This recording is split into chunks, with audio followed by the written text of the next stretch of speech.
Hi, this is Denise Matthew. I hope you're doing well. I'm here today to talk about the full moon happening on September 10th at 17 degrees Pisces.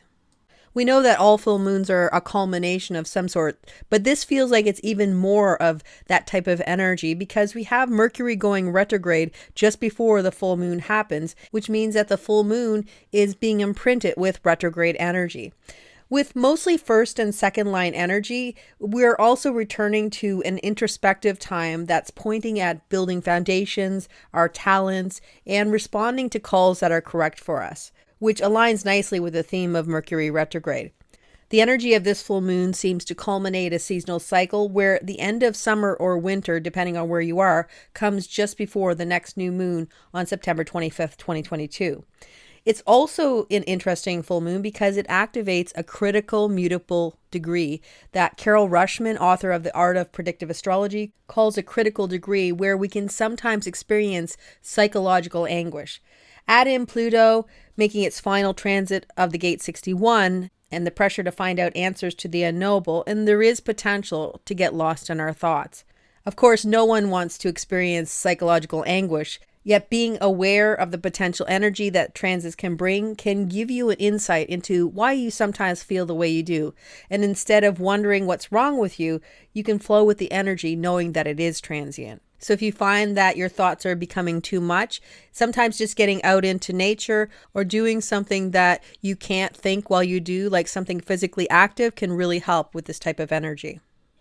We also have the full 35-36 channel defined between Mars in the gate 35 line 1 and Neptune in the gate 36 line 2. So that means that the full moon will be infused with manifesting emotional experiential energy. The 35-36 channel is called the channel of transitoriness, or its experiential energy, and can bring a lot of expectation about the way things will unfold in your life. So it's something to keep in mind as we move through the full moon and for the next 2 weeks or so. Holding loosely to how experiences will play out in your life might be a good plan. The 35-36 channel can have crisis, experimentation with experiences, and even change built within it. The crisis in this channel comes before change happens, and it talks to the need for a new experience and also being open to whatever experiences show up in your life. In truth, the crisis is in experience. And the gate 36 here can move you into something new, and without it, you may not even want to move to another experience, or you might even become stagnant without the catalysts that this energy can bring. So it can herald in changes in your life, but with Mercury retrograde in play and imprinting the full moon, actively starting something new or trying to charge ahead with a change may not work out as you hoped. If you're okay with things not playing out like you expect them, there's no problem to move ahead. But if you have a more specific goal and plan and you're in the position where you can wait for Mercury to go direct again in October, it might be a good idea. Mars is in detriment in the gate 35 line 1, bringing the theme of how we cope with rejection in our lives. And with Mars here, it might make you feel like you're not good enough or that you're somehow flawed if you do experience rejection.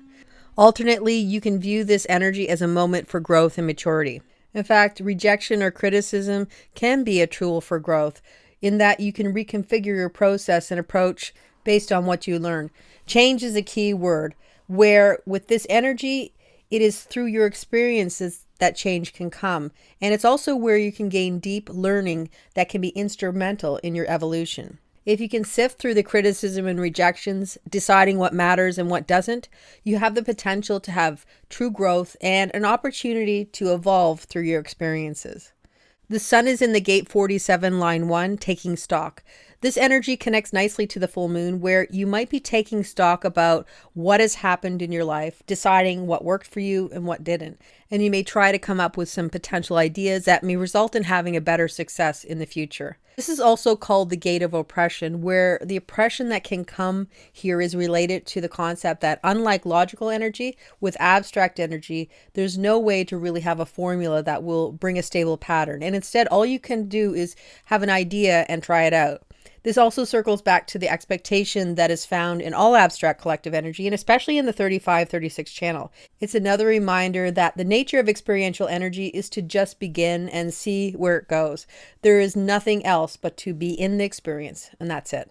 The key here is to see that no matter what happens, our lives are lived in a spiral where even if we feel we are coming back to the beginning again, We are doing so with a whole new perspective and a different set of tools, meaning that each life experience builds on the one before. So it is never the same as before, and instead, it's a new entity every time. This energy encourages you to go into every experience in your life with an open mind, where you have a healthy balance between being open to what you consider good things happening, as well as being open to things that are unexpected. Life can never be predicted, it can only be lived.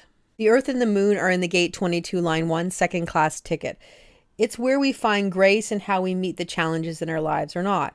A key word for the Gate 22 is attentiveness, where when you are attentive to the needs and wants of others, then there is a better chance for you to not only express yourself, but to make the impact that you may want to. This energy encourages you to align with where you are in the moment and whether you want to socialize or not. It encourages you to listen to your inner knowing, because if you bypass your internal cues, you may not have the impact on others that you might have hoped to. Getting positive attention is monumentally easier if you are in the mood to socialize. With this energy, if you're pushing to the front of the line because you feel that is where you should be, there's potential for you to be ushered to the back of the line again. You might even see this happen around you.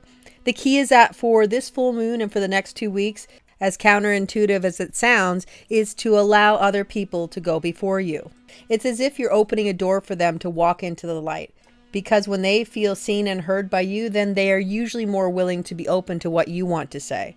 This is also a line that says that when you aren't seeking the limelight and attention and allowing others to shine first, then that is usually when people recognize you and the importance of your words, because they instinctively know that what you have to say is valuable, inspiring, and even empowering.